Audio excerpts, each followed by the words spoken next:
Hey everyone, welcome to my channel. I hope you're all having a fantastic day. Millions of screens across the country lit up as the morning show began. Cheerful music filling living rooms, kitchens, and hospital waiting areas. Everything looked normal. Bright studio lights, polished desks, smiling hosts. But beneath the smooth surface, something fragile was about to crack. Kelly sat perfectly poised, cue cards in hand, her smile practiced but warm. Years of live television had trained her to sense the smallest shifts, the way a cameraman hesitated, the way a producer's voice sounded half a beat too tight in her earpiece. And today, something was wrong. "Good morning, everyone," she said, her voice steady. "We're so glad you're with us."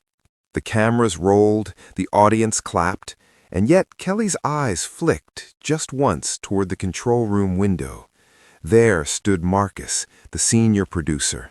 He'd been there for over a decade, calm, sharp, unshakable. The kind of man who could fix a crisis with one raised eyebrow. Today, his shoulders were trembling. Kelly faltered mid-sentence, just for a breath. In her earpiece there was silence, no countdown, no instruction, just the faint sound of someone trying and failing not to cry. She set the cue cards down. "Before we continue," Kelly said gently, surprising even herself, "I want to take a moment." The studio stilled. The band stopped. The audience leaned forward. "This show," she continued, "is more than cameras and scripts. It's people, real people. And sometimes life doesn't wait until the commercial break." The camera instinctively cut to Marcus in the control room. It wasn't planned, it wasn't rehearsed, but it was live. His face crumpled. The nation watched as the man who had orchestrated thousands of flawless broadcasts covered his mouth, tears spilling freely.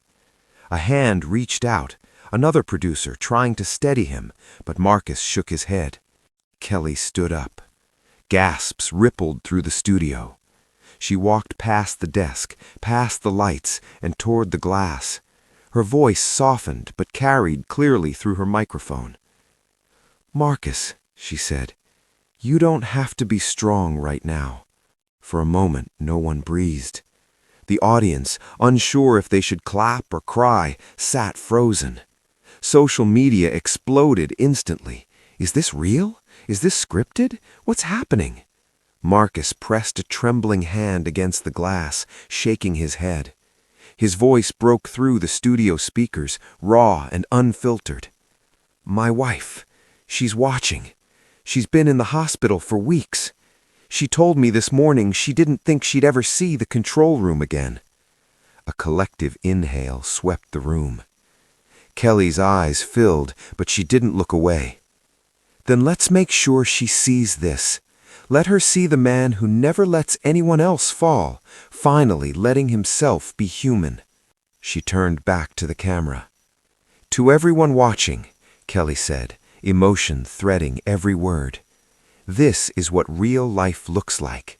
Not perfect, not polished, but honest." The audience stood. Applause broke out.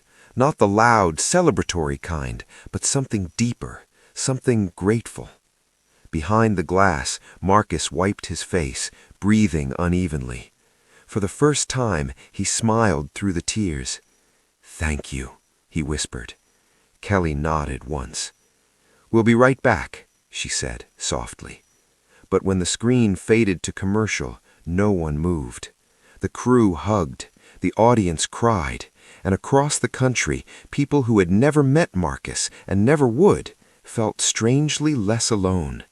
Later, critics would call it the most shocking live TV moment of the year.